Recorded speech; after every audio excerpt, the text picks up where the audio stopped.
नमस्कार साथियों। बहुत से किसान साथी पूछ रहे हैं भाई आप कौन सी वैरायटी लगा रहे हो गेहूं की, कौन सी वैरायटी लगा रहे हो सरसों की। तो आज इस वीडियो में मैं आप लोगों को बताना चाहूँ कि सरसों और गेहूं का दोनों को अगर आप कंपेयर करें तो कौन सी वैरायटी लगाएं। मैंने जो डिसीजन लिया है सरसों और गेहूं का कैलकुलेशन करके देखा तो मुझे सरसों ठीक लगी, इसलिए गेहूं की मैं कोई भी वैरायटी कोई भी किस्म नहीं लगाने जा रहा हूँ, यानी कि गेहूं की खेती ही नहीं कर रहा मैं इस बार, ओनली फॉर सरसों की। क्यों, वो आप अगर वीडियो पूरा देखेंगे तो आपको समझ में आएगा कि आखिर क्या कारण रहा, क्या रीज़न रहा कि मैं सरसों लगा रहा हूँ और गेहूं को छोड़ रहा हूँ। तो मैं कंपेयर कर लेता हूँ दोनों फसलों का और लास्ट में आप बताएं आपको कौन सी ठीक लगी। अब बात कर लेते हैं गेहूं और सरसों की दोनों की पानी की, सिंचाई की, क्योंकि सबसे पहले मुख्य बात यह है कि हमारे पास बीज भी है, ज़मीन भी है, लेकिन पानी की सबसे ज़्यादा किल्लत है राजस्थान में। तो पानी जिस साथी के पास ज़्यादा है भाई वो तो चलो जो मर्जी है वो लगाए, लेकिन जिसके पास कम है उसके पास ऑप्शन सरसों का ज़्यादा बचता है। लेकिन जिसके पास पानी भी ज़्यादा है उसके पास भी दोनों ऑप्शन है। क्या है मैं आपको बताऊं, देखो सरसों 2 या 3 पानी में आराम से पक जाती है। पहली बात 2 में पक जाती है, लेकिन कुछ जगह 3 मान लें आप। और गेहूं की अगर मैं बात करूं तो कुछ जगह 5-6 पानी से पक जाती है, कुछ जगह 7-8, यानी कि एवरेज की बात करूं तो सरसों 2 से 3 और गेहूं 6 से 8 पानी, यानी कि कंपेयर करें तो हमें 4 पानी एक्स्ट्रा देने पड़ेंगे हमें गेहूं की फसल में। पहला नुकसान ये हुआ, उसी 4 पानी से हम सरसों 2 गुना और ज़्यादा ले सकते हैं। अब बात करते हैं बीज की। बीज की अगर बात करूं तो सरसों का जो अगर बीज है वो अगर अपने घर का बीज लगाएं तो 60 रुपये किलो के अनुसार बीज पड़ेगा। एक 1 किलो बीज की कीमत है। और वही अगर हम गेहूं की बीज की कीमत की बात करें तो 25 रुपये पर किलो के अनुसार बीज पड़ेगा। गेहूं का 1 बीघे में 40 किलो के आसपास बीज पड़ेगा, यानी कि 500 रुपये से लेके 1000 रुपये तक का हमारा बीज पड़ जाएगा। सरसों की बात करूं तो मात्र 60 रुपये का, यानी कि अगर हम घरेलू अपना बीज लगाते हैं तो सरसों हमारी 60 रुपये में बुआई होती है बीज की मात्रा या बीज की खर्चे की बात करूं तो, और गेहूं हमारी 500 से लेके 1000 रुपये तक है 1 बीघे की बुआई का बीज लगेगा।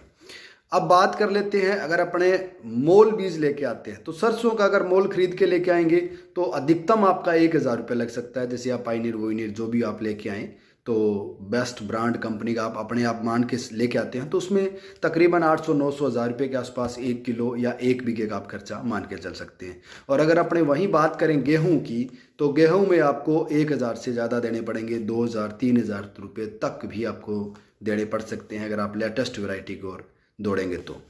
अब बात कर लेते हैं डीईपी का खर्चा। सरसों में डीईपी का खर्चा 20 किलो पूरी पकाव तक, गेहूं में भी 20 किलो मान लेते हैं। यूरिया सरसों में 30 से 50 किलो बहुत रहेगी, लेकिन गेहूं की बात करूं तो तकरीबन आप ये मान के चलें 2 से 2.5 कट्टे के आसपास, यानी कि यूरिया का खर्चा बढ़ गया। स्प्रे की बात करूं तो सरसों में आपको 1 या 2 स्प्रे करनी पड़ेगी। गेहूं की बात करूं तो गेहूं में 2 से 4 स्प्रे करनी पड़ेगी, यानी कि गेहूं में हमारा स्प्रे का खर्चा भी बढ़ गया। टाइम या अवधि की बात करूं तो सरसों आपकी 100 से 105 दिन की फसल है और गेहूं की बात करूं तो 120 दिन की फसल है। अब अपने बात कर लेते हैं औसत उपज की। अगर औसत उपज की मैं बात करूं तो औसत उपज अगर सरसों की मैं 5 क्विंटल मानूं और मात्र 5500 रुपये के भाव मानूं तो सरसों जा सकती है आपकी 1 बीघा 27,000 के आसपास। ठीक है, अगर वहीं गेहूं का मैं 12 क्विंटल औसत उत्पादन मान लूँ और 2200 रुपये का अगर भाव मानूं तो 26,000 रुपये के आसपास है उपज हो सकती है। तो कुल मिला के बात करूं तो अगर एवरेज यानी कि निचले श्रेणी का मानूं तो भी आपकी सरसों में बचत है। अब मैं मान लेता हूं कि आपने बेस्ट क्वालिटी की सरसों लगाई, आप अच्छे प्रगतिशील किसान हो और आप 7 क्विंटल तक उत्पादन ले सकते हैं सरसों का।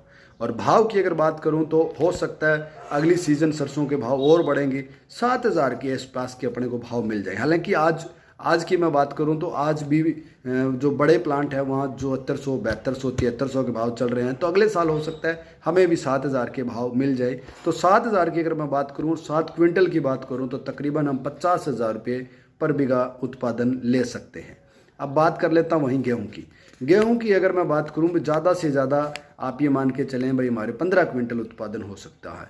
और 15 क्विंटल को अगर हम 2200 से भाव करें या 2300 से भी भाव करें तो तकरीबन 33 से 35 हज़ार रुपये पर क्विंटल पर बीघा उत्पादन हो सकती है।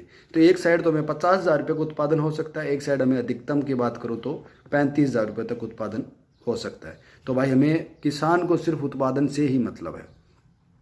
अब बात आती है कि उसकी भूसा, गेहूं के भूसा का ये रेट है और सरसों के भूसा का ये रेट है। तो एवरेज कैलकुलेशन करूं तो गेहूं के भूसा में आपको थोड़ा बहुत उत्पादन या कीमत है, वो पैसा है, वो थोड़ा ज़्यादा मिल सकता है। लेकिन आजकल हम बड़ी हार्वेस्टर से गेहूं की कटवाई करवा रहे हैं तो वो भी हमें कहीं ज़्यादा मिलने वाला नहीं है।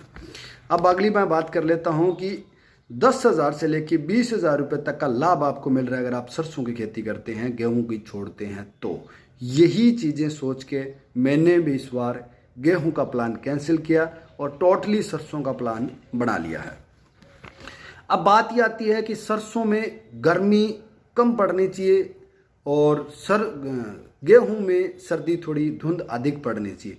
तो जिस कदर धीरे धीरे हमारा टेम्परेचर बढ़ रहा है, प्रदूषण बढ़ रहा है, उसके अनुसार मेरा ये मानना है कि इस बार भी गर्मी ज़्यादा पड़ेगी, सर्दियाँ नहीं पड़ेंगी, सर्दी का प्रकोप नहीं होगा, पाला नहीं पड़ेगा।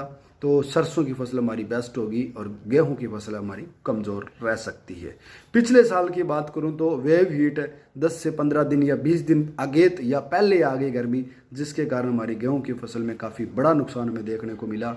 तो उस नुकसान से भी हम बच सकते हैं। और अगर बात करूं सरसों की तो सरसों की एडवांस कटिंग करें या एडवांस हार्वेस्टिंग कर लेते हैं अपने गेहूं के मुकाबले, तो उसमें हम अगली फसल की बुआई भी जल्दी कर सकते हैं। और अगली फसल की अगर मैं बात करूं जवार की, तो आप जवार अगेत जवार कर सकते हो, जिसका जवार की आप अगले धान की रोपाई तक 3 हार्वेस्टिंग कर सकते हैं, 3 कटिंग कर सकते हैं। तो साल में आप 3 फसलें भी ले सकते हैं। तो यही सारी चीज़ें सोचते हुए इस बार मैंने गेहूं का प्लान है वो टोटली कैंसिल कर दिया है और टोटली सरसों पे आ गया हूँ। और बिरानी चने की बात करूं तो वहाँ पे भी मैंने चने का प्रोग्राम कैंसिल करके अभी तक सरसों का प्लान बनाया हुआ है, बाकी आगे ईश्वर पर निर्भर करेगा। लेकिन गेहूं का फाइनल डिसीजन मेरा हो चुका है, मैंने गेहूं कहीं नहीं लगाई है, टोटली सरसों लगाई है साथियों। अब आप वीडियो के अगर आपने यहाँ तक देखा है तो आप कमेंट जरूर करें और बताएं कि आपके विचार से गेहूं बेस्ट है या सरसों बेस्ट है, आपको कौन सी ठीक लगी। क्योंकि मुझे तो गेहूं में मेहनत भी ज़्यादा लगी, सरसों में मेहनत भी कम लगी। सरसों से कम दिनों की फसल ज़्यादा इनकम देने वाली है और बिना रिस्क, बिना टेंशन, बिना झंझट की खेती है। वीडियो पसंद आए तो दूसरे साथियों के साथ शेयर जरूर करें। धन्यवाद साथियों।